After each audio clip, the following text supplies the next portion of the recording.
Hey, Inspired Moneymaker. The formula for financial independence is not that hard. Make more and spend less. Today's guest has tips to help you get paid what you're worth.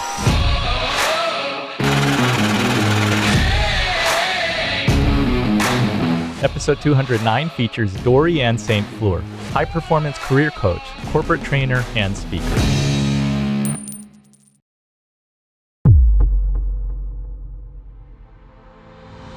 It's been a while since my compensation was looked at, and as I've done some research, I've been kind of just looking at the market and what it is, and actually I've been having some conversations with some recruiters. I'm not looking to leave, but they've been reaching out to me, and it looks like there's about $15,000 that there's a gap in what I'm making now and what we're there. And I've done this project, I've had this outcome.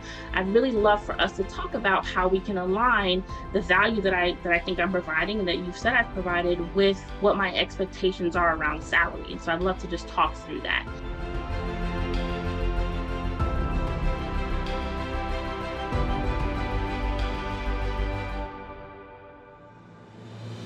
I'm Andy Wong, host of the Inspired Money podcast and financial advisor at Runnymede Capital Management. Today we're speaking with Dorianne St Fleur. She went from spending 12 months stuck in a toxic work environment to becoming an HR leader at Fortune 500 companies like AT&T and Google. Drawing from her 15 years of success in corporate America, Dorianne coaches her clients to land their dream jobs and secure significant pay increases. Her grand mission is to eliminate the pay and leadership gaps for women of color in the corporate world. In this episode, you'll learn how to do the research to know what you're worth, how to have effective money conversations at work, and tips for getting raises and promotions so you can reach financial freedom and build a legacy. Now let's get inspired with Dorianne St Fleur. Dorianne, welcome to Inspired Money. I'm so excited to have you on the show. Thank you so much, Andy, for having me. Let's jump right in. What's your earliest childhood memory of money? My earliest memory is probably thinking back to my mom every couple Fridays or so, sitting down with a bunch of receipts and folders and papers around her, doing the bills. I remember it being a kind of chaotic, kind of organized process, but definitely a stressful one in making sure that everything was going to tick and tie, the checkbook was going to balance, and we would be good. So in your household, was talking about money very open and something that you did regularly with your mom? I'd say no. It's just something that I just picked up, my brother and I, just by osmosis. My parents, I have two distinct kind of versions or verticals of my money story. One, when, my dad, my mom, and everyone was at the home, and then one post kind of divorce separation. And so this very distinct. And in both of those memories, no, it wasn't something that we talked about besides you need to learn how to save money. We save, that's something we want you to do or pay attention to. But besides that, no, we didn't really dive into it in any real way. Tell us a little bit about those two different money stories. Yeah, the first one was really just, I was younger. So this is between birth to about age 8 or 9. And it's just like, money's just there, whatever you need, right? If you need school uniforms, if you need to go to piano lessons, whatever it is, money's there.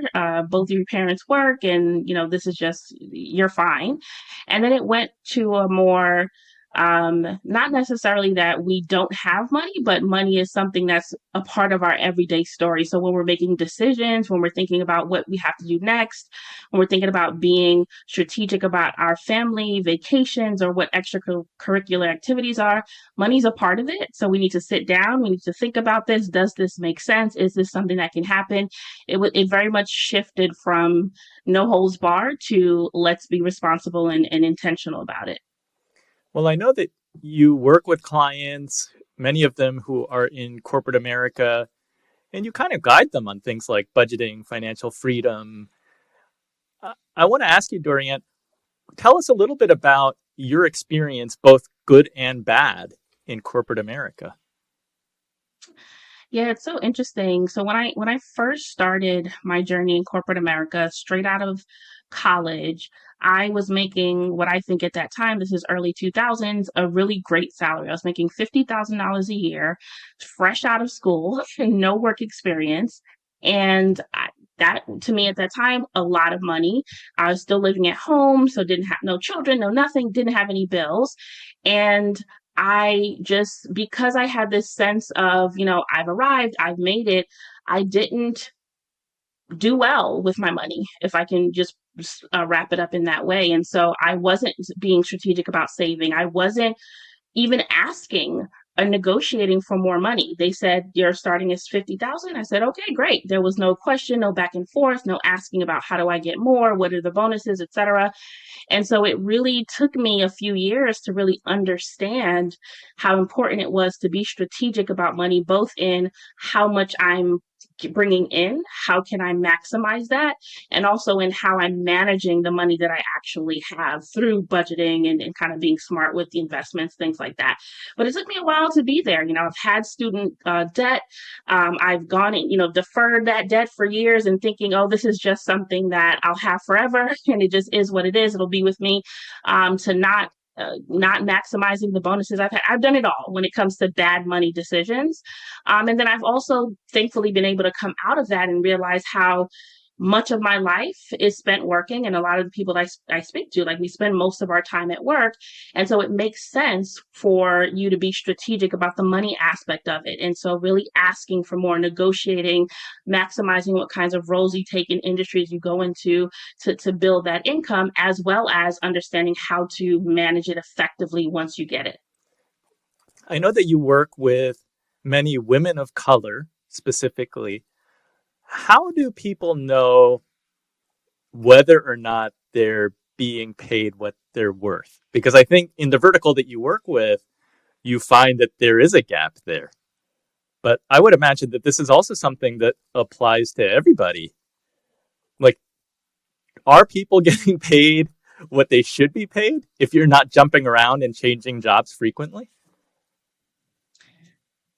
Research shows us that there are definitely gaps in how much people are getting paid, and those gaps are powered by specific demographics, so around race, around gender. But in general, what I find is that for people who have not had money conversations at work, who don't do their market research and speak to others, that yes, there is a lag in how much they're getting paid. And it's not that you have to necessarily jump around. I know there's some people who, I like where I am, I don't really necessarily want to move, but it's really just about doing your research. A lot of people don't know what their market rate is. They don't know if they would leave their job tomorrow, what is the going rate for the experience, the skills that they bring to the table. And so I advocate for people to find out what that is. Speak to recruiters, speak to other people in similar roles, do your research to understand what that number is, and then you're able to make more informed decisions. And so that's like the general advice. Specifically, if you are in one of these categories that I talked about, that statistically speaking, the research for years and years have shown that there are gaps based, if you're a woman of color, if you're a woman, if you have some sort of disability, like all of these different things impact that, then absolutely 10 times that you should be researching and understanding what the market rate is so that you can level that gap out. So I want to ask you about some of those specific strategies. But before we do that, getting back to your story, because it sounds like for quite some time, you were splitting your time between career coaching and working in the corporate world. I think that you were in HR. What was that like, kind of doing those two things at the same time? Yeah, I spent, I'd say, probably about 6 or 7 years splitting. And so it was working from 9 to 5, which we'll put that in quotes because I never had a 9 to 5 schedule in my life, but working that corporate schedule and then coming home, taking a little break with the family, and then going right into the career coaching and consulting work that I was doing. And I really, even though it was stressful, even though there were many times where I was burnt out and just like, I can't do this anymore, it was really, looking back, it was very strategic, I'd say, because I was able to fund building my business through my corporate work, right? I didn't have to worry about investors. I didn't have to worry about how was I going to make ends meet because I had that stable income. And it was really just about prioritizing time first. How was I going to split my time? How was I going to make sure that I I was giving what I needed to give in both spaces and to myself and to my family. And then it was about being strategic about the money aspect of it. What portion of my paycheck was I going to use to invest into my business when it came to platforms and tools and websites and training that I needed to build this business? How was I going to use my paycheck in order to do that?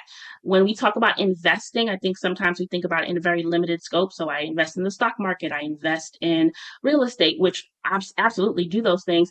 But I chose for a season to invest in my business, to invest in my growth and training and coaching and in world-class tools, etc. And so it was really an exercise in juggling time, money, and also just making sure that I'm mastering the mindset around what it means to be going full throttle on both of these aspects of my life. What got you started consulting? Was the idea to have a side hustle? Did you have a vision to grow it into something that could become a full-time job?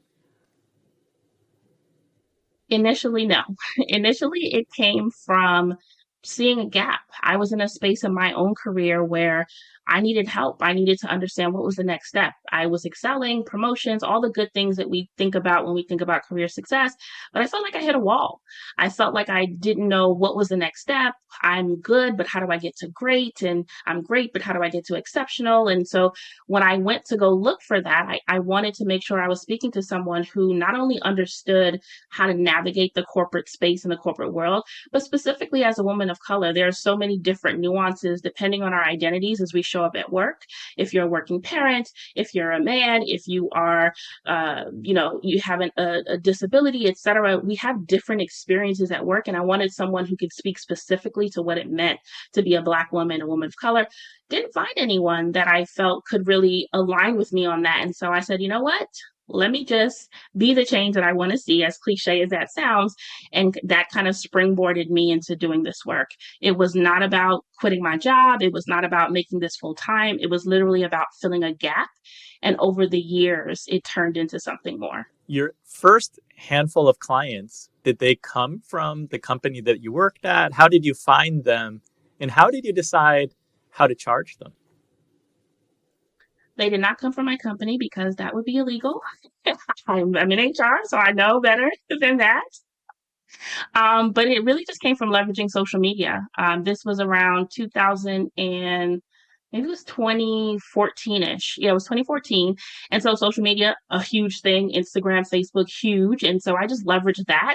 It was the most effective way that I could use my time and my resources while having a full-time job. I also had a new baby at that time.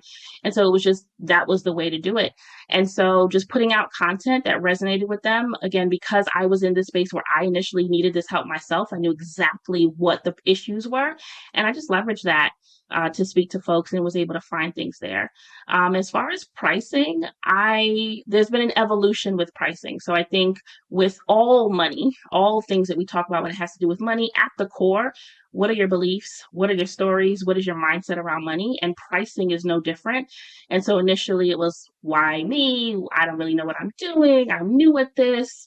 Why should I charge a lot? And so it's been an evolution. I started off pretty low, I think, where people start when they're doing this work, not really sure and tentative. And as I had client wins, as I worked on my own money mindset, as I did my research and saw what people charge in the market, as I invested in myself, I began to grow from there.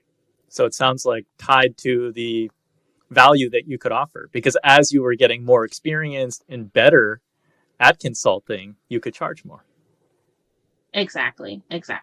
Tell us a little bit about working in a toxic environment and not being happy. How do you turn that around?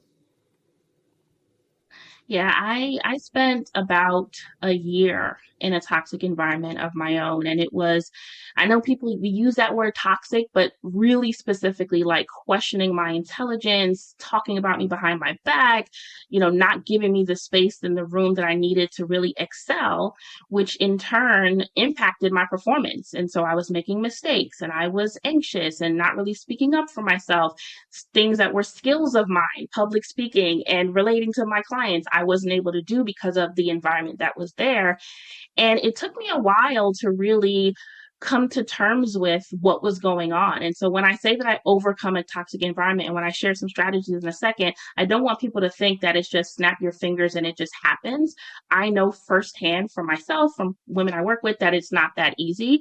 But the first thing was just really about reminding myself of who I was. I spent a lot of time going back to old performance reviews and thinking about what people had said about me before I got into that team, and realizing that I did have a skill set, that just because I was in a space that didn't recognize that doesn't change the fact that I'm still who I am and I still have the skills that I have. And once I was able to really shift the mindset there and not internalize being inferior, not internalize being unintelligent, I was able to create a strategy around getting into a space that was going to value the skills that I needed. And so from that environment, I ended up getting laid off. And for the first 12 months of that layoff, I literally wallowed in self-pity and didn't know what I was going to do next and how could this happen to me? And I'm supposed to be a top performer. And it took me this shift that I talked about when I really just focused on, wait a second, I know who I am. I know what I bring to the table. And this wasn't the right fit, but it doesn't mean I can never do this work again. I was then able to create a strategy, and it's kind of what undergirds all the work that I do. I created a strategy around getting into my dream role, and dream is an acronym that I use, and the D is about development, the R is about relationships, the E is for environment, both physical and the cultural environment, the A is for acknowledgement, and the M is for money. And so I sat down for each of those pillars, and I said, what do I need? What would make me thrive? What would make me fulfilled? And I went out and found roles and found companies and found cultures that were going to align with that. And when I shifted that and was able to be strategic, I made decisions from a place of power. I call them dream decisions. I made decisions that wasn't rooted in my trauma of the last role, wasn't rooted in what I thought about, not being worthy, but rooted in the triumph of understanding who I truly was. And within 30 days, after being laid off for 12 months and no prospects, within 30 days, I was able to shift into a role that was higher paying, more impact, more senior as far as the level was concerned, and have never looked back since. So I really think it's about mindset, which is, if you ask me anything, I'm always going to start with mindset. It was the mindset shift, but then getting strategic around what does a dream job look for me. Money is part of that, but you'll notice it's not the first thing, it's not the only thing. But I really got clear about the full holistic view of what my career could look like. When you talk to somebody who describes a toxic work environment and they're in a difficult place, they're not happy, is the advice to get out of there? Or it sounds like from what you have teased us with the dream framework, that they really need to take some time and identify what is it that they want, because then they can start creating a strategy to get out of their current situation. Exactly. I think one of the disservices that we do to people is tell them, oh, if you don't like it, just leave. Yes, that potentially can be the response, but what if I go back into a situation that looks exactly like where I'm coming from or even worse? And so the first part, yes, reflect, understand what you need. There's potential to change the role that you're currently in into a dream role. If where you're lacking is around development and relationships and you really dig into what you need, you can have some conversations with HR, with your manager, with your colleagues around how can we fix this? How can we organize ourselves around these needs that I have? You can maybe transfer into a team, right? Or yes, you maybe need to leave the organization altogether, but armed with the insights that you get from this reflection, it helps you to make more strategic decisions so that your next move actually is one that makes sense for you. What advice do you give people to help them to find a job that's lucrative, but also impactful and fulfilling? It's really first to start with that dream framework, really understanding what's out there for you, and then do your research, talk to the people in your network. It's so interesting that we often, when we say, okay, I want to find this new job, this lucrative, high paying job, then we go to LinkedIn, we go to Google, we go to all of these tools to kind of do our search, and we ignore the network that we already have. You would be surprised how many people that maybe if they don't work at an organization or have a role for you, they know someone who does. And so so getting clear on what you need, understanding who your network is, I think is a really great place to start. And then doing your strategic research. And when you're clear on what the dream job looks like for you, it goes from a numbers game where you're applying to 50 jobs a day and whoever is talking to you, you're reaching out, to a more strategic quality type of engagement where, okay, this is the kind of role that I need. I know what I'm looking for. I'm asking the right questions. I'm going through and measuring these and evaluating these organizations based on what I need. It becomes more quality over quantity and really helps you to narrow down what you want. And then finally, creating a brand that aligns, so your own personal brand that aligns with what you're looking for. If you're looking to be in a more high paying, more impactful, more senior level role, what does your LinkedIn look like? What does your resume look like? What kind of thought leadership do you have? How are you showing me that this is the type of role that is appropriate for your next step? Can you provide a little more color on what your own framework looked like as you devised it? And then how, after 12 months, did you land your dream career job? Was it through Yeah. network? Was it yeah, tell us a little bit about, did you have to strengthen your LinkedIn profile and things like that during that time? Yeah. So the first part was what I mentioned. So really going through and understanding for myself, what does my dream job look like? And it was interesting that I had a lot of don'ts to pull from my old experience. I was like, hey, don't want that, don't want that.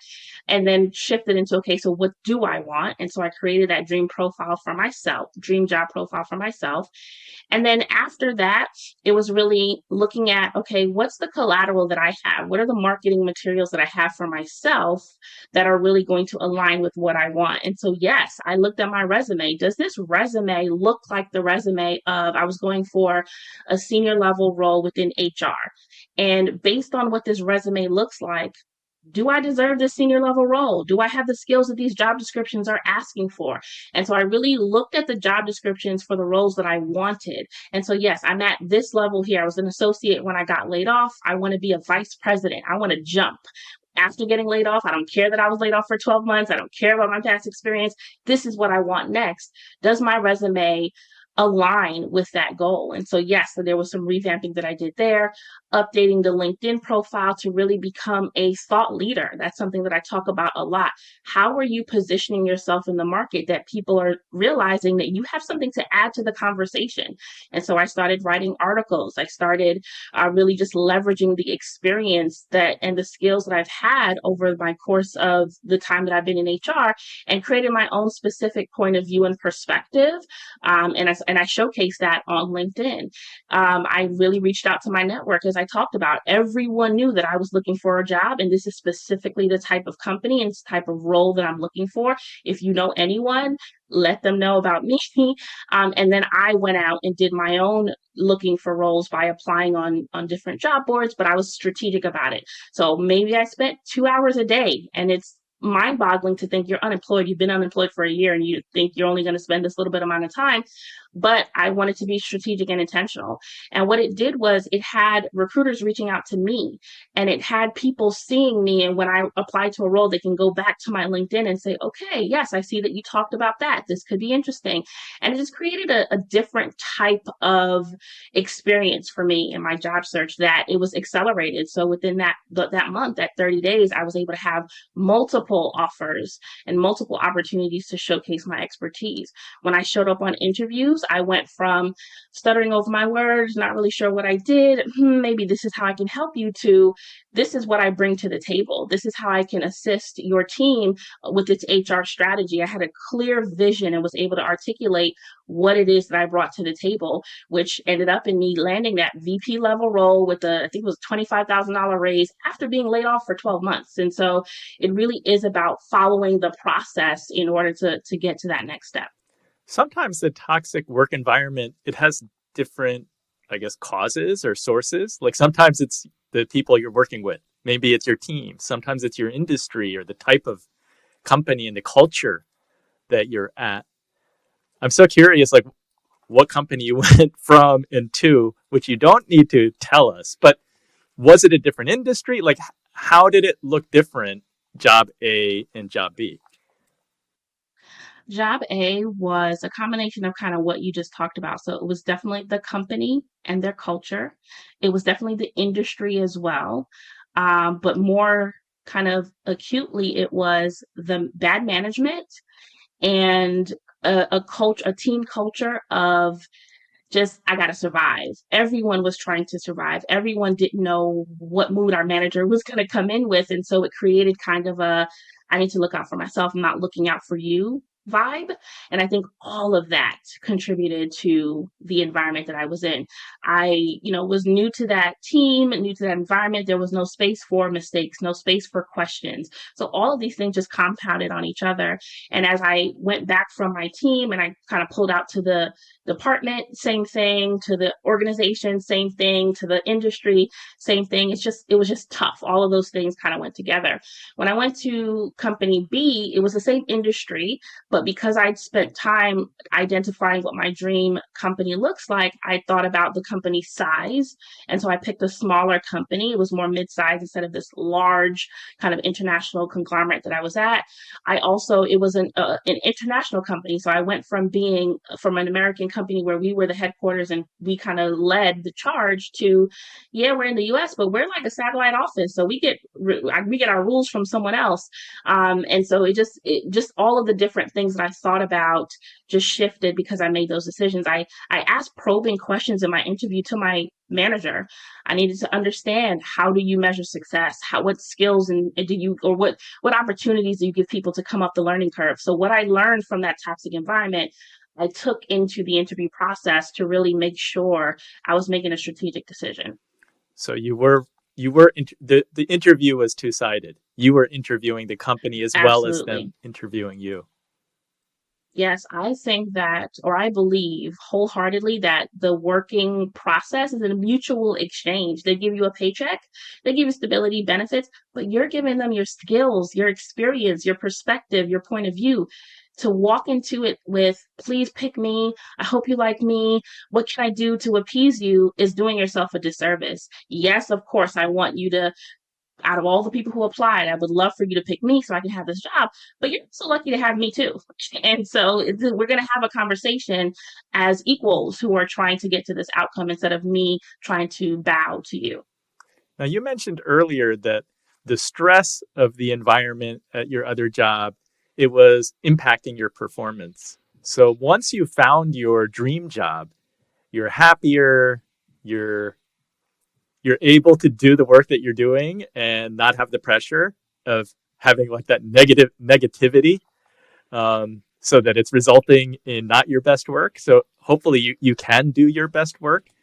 How do you eventually reach a point where you have this dream job that's lucrative, but you decide to leave and strike out on your own for your own business?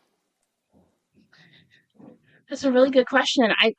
My personality and the personality of the people that I choose to spend my time with and work with is that of a high achiever, an ambitious person. And so while it's totally fine to find that role and kind of dig in, and that's what you do, I'm always looking for, how can I maximize the skills that I have? What can I do to really create an additional impact? And so after that role that I landed a few other dream jobs after that. And so I just kept building skills, kept building my network.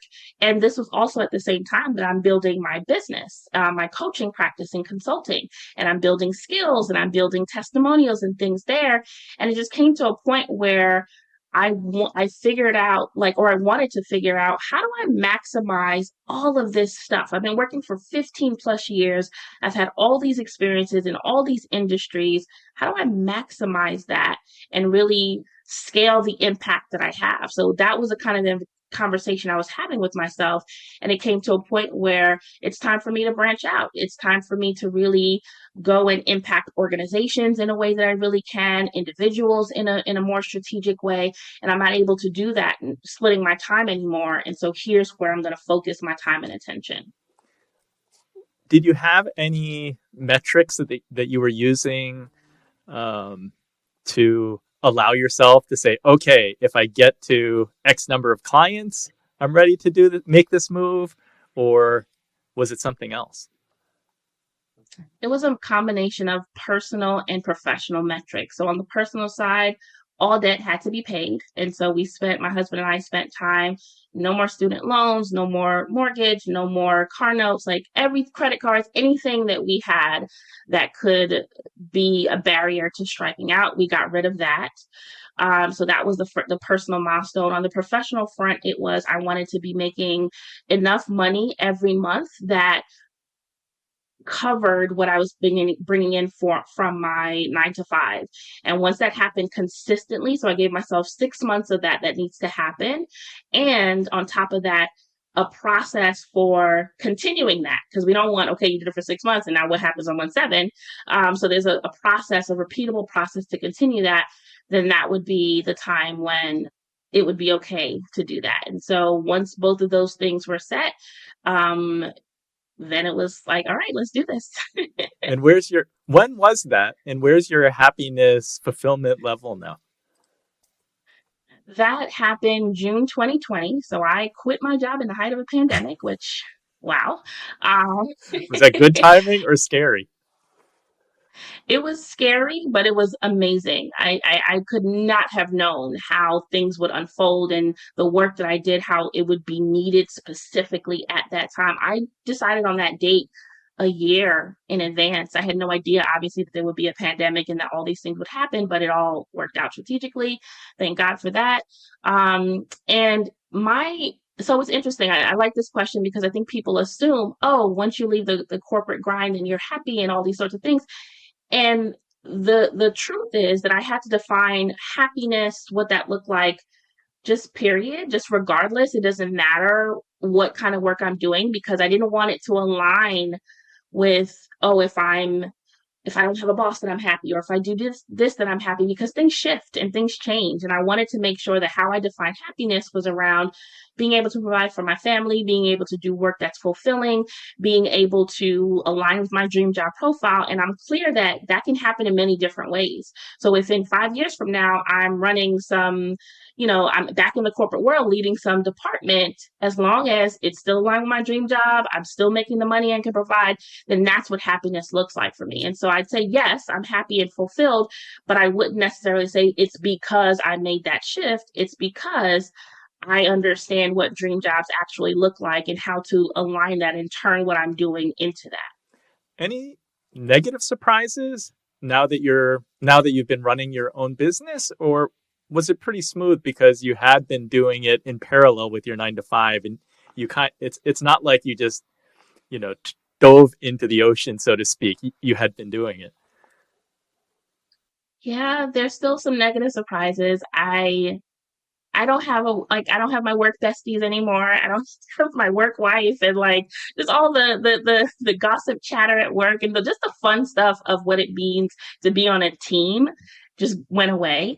And that's exacerbated by being in a pandemic. Like just the timing, while it was great, also was a downside. Where am I going? There's no office to go to. WeWork is not open. Like, so all of that was something that I wasn't expecting. And then I'm realizing how I actually do I crave the structure of this is the direction, someone set the tone, do the strategy. It's not necessarily in my comfort zone for, like, I make all the decisions. And I mean, I do it because I have to, but I didn't realize how much I appreciated others making the decision. And yes, there's some autonomy there, but I'm able to just kind of act on that. So those are some things that I had to figure out how to navigate. But definitely were surprises, that things that I weren't expecting, that I wasn't expecting. So you wrote this book, Deeper Than Work. Are the things that we've been discussing so far, is that the core of the content, helping people in the dream framework? Yes, absolutely. So Deeper Than Work is really about how can women of color make more money, have more impact, and thrive in the corporate world. And so we start out with some of the mindset shifts that we talked about at a high level. The first part of the book is digging into that. And so how do we shift our mindset? How do we overcome these limiting beliefs? And then the second part of the book is, yes, the dream job framework. What does it look like? How do you create it for yourself? What do you need to do?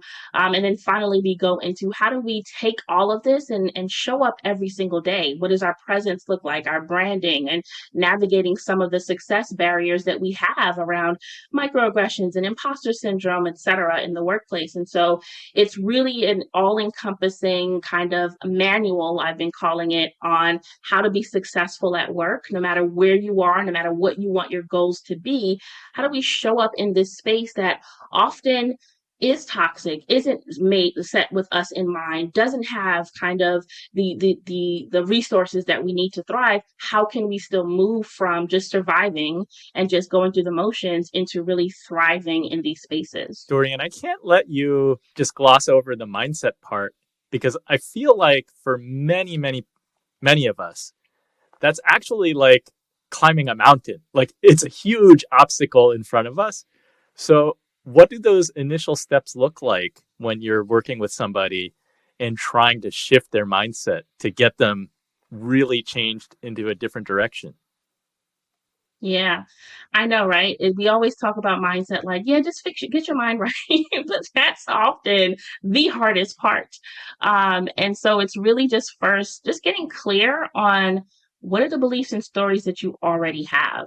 When I talk about in the book, my story, like, yes, I say, okay, within 30 days, I got a dream job, which is true, but there was 12 months of just being stagnant.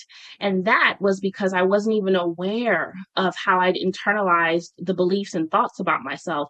I was sitting around thinking, I'm not worthy. I couldn't hack it in a high performance environment. No one's going to pay me what I want to get paid. And so that was really difficult for me to overcome. And I think the first step was just being aware. And so I talk about how to really understand what the beliefs are and the stories that we have around what we can and can't do. Where does that come from? So I really talk about that. And then I give practical kind of advice or guidance on how to overcome them. And so really shifting from what we should do. And so I talk about shoulding all over yourself. I should be here by now. I should have this role. I should have this. And really shifting into, but what do you actually want? And so really outlining what your goals are. How do you make these things meaningful and real for yourself so that you're going after success markers that you actually care about and not what your grandmother or your mother or your partner told you that you should be doing. And then really creating a vision that's aligned with that. And so now that I know what I want, I'm aware of what the limiting beliefs are. Here's my new career vision. Here's what I need for myself. And it's based on what I want. So I can get excited about doing this. And so I spend 3 chapters really going deep into each part of this process around shifting the beliefs and the mindsets and where it comes from, around understanding what you want and overcoming those limiting beliefs, and then creating a process and a vision that's aligned with that. Do you think that most women of color in the corporate world, there is a big opportunity to make more? Absolutely. Based on the research shows that Black women specifically make 62 cents as compared to white men, and Latino women make 54 cents as compared to white men. So that already, just the pay gap that's there's that. And then there's also research that shows that we're undervalued. So we are doing the work of a director and associate director, but maybe we are leveled below that. And so maybe we're not underpaid in the sense that, no, other, people at this level are being paid that, but I shouldn't actually be in this level. I need to be somewhere else. So there's that.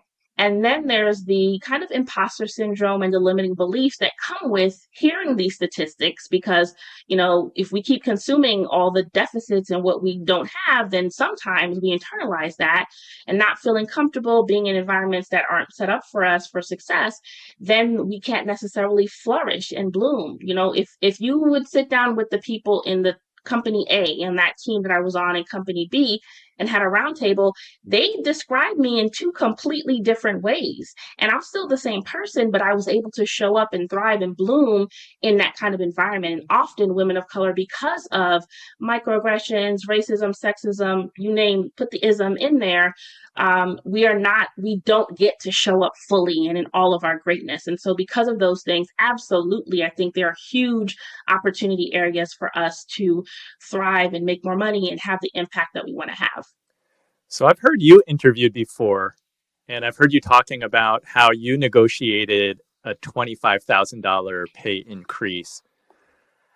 Where do people start? It sounds to me like you need to have communication, you need to start a regular dialogue, and there is some negotiation involved, whether that's ongoing or at some point it's like a real negotiation. So many of us shy away from I don't like to negotiate.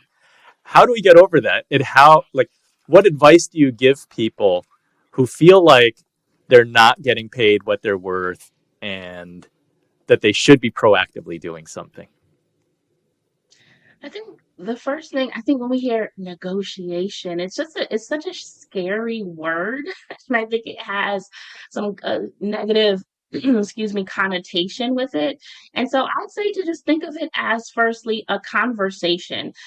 As I said, this is a mutual exchange. I'm giving you my skills in exchange for this salary. And so I want to have a conversation around the compensation piece. It doesn't have to be this big, scary thing. And so let's talk about the fact that I've done some research in the market and or recruiters are reaching out to me, or I've had conversations with others in our organization. And I'm feeling like there is a gap between the pay that I'm looking for and the pay that I have. I'd love for us to dive into this. I can bring some research, I can bring whatever. Like, it doesn't have to be, listen, this is what I need, and you're not giving it. It doesn't have to be that. And so I think really just kind of downgrading it from this big, scary exercise to a conversation around how I'm being compensated, how that aligns with the value and the impact that I bring to this organization, that shifts it. And then I think the other thing is being armed with specific words and specific phrases that you're going to use. I think we freeze sometimes because we have no idea what to say. Do I say, I need more money? Do I say, you're not paying enough?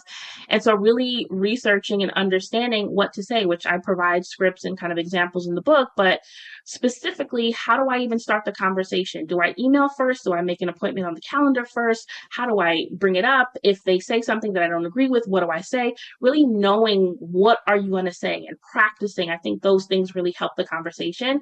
And finally, being attached to, don't not being attached to the outcome. Of course, we want it to go in our favor, but if it doesn't reflect poorly on you. It doesn't mean you didn't deserve what you asked for. There's so many variables that go into it. Company budget, maybe the company is just selfish and doesn't understand your value. Maybe you're not ready yet. There's so many different things that go into it. And so detaching our worth and our identity from the outcome, I think all of those things help to kind of soften that process. Give us one example. Is it HR jargon or is it just a phrase that makes the conversation easier for both sides? So one example, it doesn't have to be HR jargon. I don't think you need to go in there with like the specifics of my compensation and da da da, but it's really just specifically saying to someone, hey, I've been working for about, or to someone, when I say someone, typically you'd be having this conversation with your manager. I think that's a great place to start. You know your culture better than I do. So if it's HR, fine. But typically it's your manager and it's really having a conversation around, I know that we're getting up on annual reviews and compensation. It's been a while since my compensation was looked at. And as I've done some research, I've been kind of just looking at the market and what it is. And actually, I've been having some conversations with some recruiters. I'm not looking to leave, but they've been reaching out to me. And it looks like there's about $15,000 that there's a gap in what I'm making now and what we're there. And I've done this project. I've had this outcome. I'd really love for us to talk about how we can align the value that I think I'm providing and that you've said I've provided with what my expectations are around salary. And so I'd love to just talk through that. Simple as that. It doesn't have to be here's the stats and figures, and you can lead into it with just talking about the value you provide, the research you've done, where the gap is, and what can we do to talk about a plan to close that gap. Yeah, my takeaway and observation is that you need to be specific and forthright. Exactly. A lot of times people think if they keep it vague, that's better. But oftentimes, and I've heard this, I've been in HR for a long time, your manager is often just as nervous as you talking about this money. And so, to the extent that you can provide the specifics, what are you asking for? What's your intended outcome? What's the catalyst for this conversation? Being direct about those things actually helps. It doesn't hurt. And this is something that you shouldn't be waiting for your quarterly review. It sounded like you're trying to start that conversation even ahead of that so that you can kind of plant the seed and it's not just this quarterly event, quarterly review where it's happening. Exactly. As I said, I've been in HR for a long time, and by the time we're at the review process, a lot of these decisions have already been made. And so those who stay ahead of it and set expectations ahead of time, exactly, they can plant the seeds, they can talk about their expectations. I've been in conversations where managers say, "Well, I had this conversation with this person. This is what they're expecting. I cannot lose them. What do we need to do? We need to make them happy." And so it's important that you're having this healthy dialogue with the people who are part of the decision making process. Dorianne, I get the sense that you're almost single-handedly helping people or empowering people to close that gap. Is that one of your metrics for yourself? It's like how how many dollars can you help your clients to close that gap? Like as a measurable thing? Yeah, I look at it as, because, the name of the book is Deeper Than Work, because this stuff is so much deeper than just, oh, I got a salary increase. If you think about a salary increase, even when I've gotten raises over my career, I was able to give Sally Mae her money. I was able to put a down payment on a house. I was able to do things because I have money. I have a new job with a big bonus. I'm able to do this. And so I look at it, yes, there's the metrics there. I want to make sure that people who come in contact with me and their goal is around money, that we're giving them substantial increases, right? I love when I see the big numbers. Someone emailed me the other day. They were making $48,000 and now making $91,000 because they've gone through this process in Atlanta with a master's degree, and was able to do that big shift within, a couple months. I love that, right? But when I think about the lifestyle change of someone who was making 48, who is now making 91 in a relatively low cost of living place, that is what drives me. Those are the metrics that I'm looking for. That's what really kind of propels me to continue doing this work. Oh my gosh, it's so much more than just increasing one's earnings potential. They can save more, they can invest more, they can build a legacy. How does that make you feel? It makes me feel like I am doing what I was put on this earth to do. It really, the woman I just talked about, she has a daughter and a family. And what is the daughter learning about my mom? Made this big shift. Things are different. I can now do these things. What is she picking up about money and what she's now able to do? That is the stuff that just gets me all warm and tingly inside when I think about that. I really feel that I was meant to help people do this and really just hold up a mirror. And people thank me and they say, "I'm so happy to work with you." But all I'm doing is holding up a mirror to remind you of what you're worth, to remind you that you have the skills, you have the experience to go out there and create the kind of career that you want and you deserve and you're worthy of. Dorianne, I like to ask all the Inspired Money guests, how do you define success? I define success as continuing to make an impact in the lives of my clients, individual clients, and organizational clients. And I think impact is really just moving the needle. Everyone doesn't have to have a $45,000 raise, but if you are different, if you change the way you think about yourself, if your confidence is now expanded, if you are creating more workplaces that are inclusive, if you're moving the needle from when we first interacted to when we're leaving our engagement, that to me is impact. And I just want to continue to do that. And so every day I want to be moving towards making an impact either on an individual or an organizational level. And that's success to me. And thankfully, because when I'm doing that, that means that there's money attached to it. There's accolades and all those things that are there. But the goal is to be making that impact.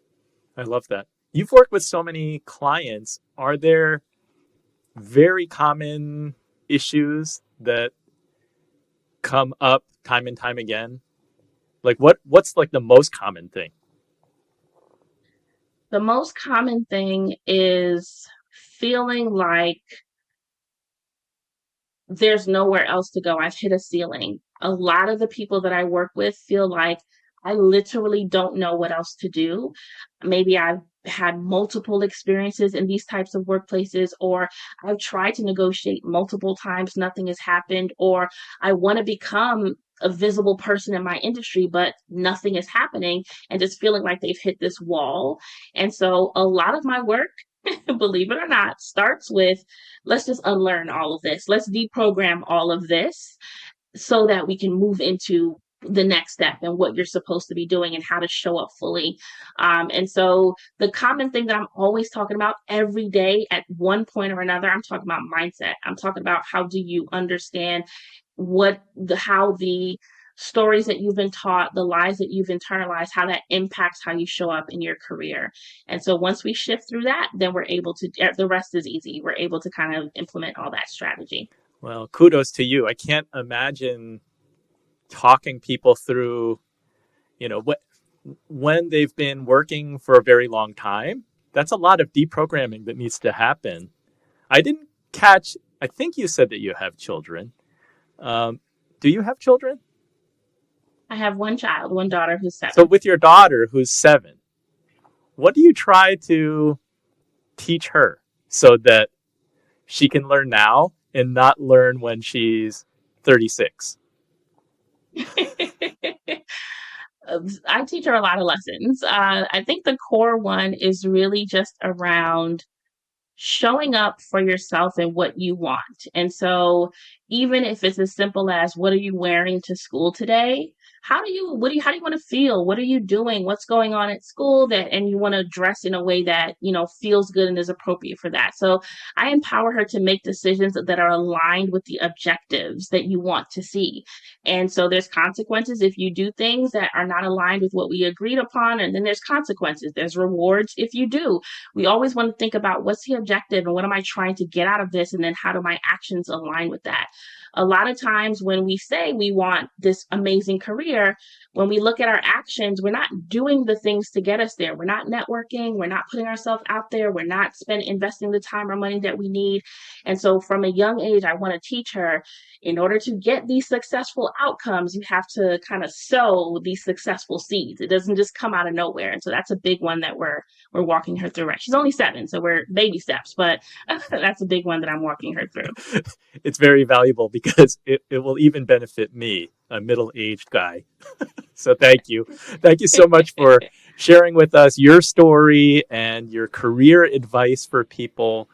You have Your Career Girl as your business. You've got a great podcast, Deeper Than Work podcast. Tell the Inspired Money listeners and viewers where they can find out more about you and where to follow you. Yeah, you can go to yourcareergirl.com and it links to the website, the book, all the amazing work that I'm doing. And I'm on social media at Your Career Girl. Great. Thank you so much, Dorianne. Thank you so much.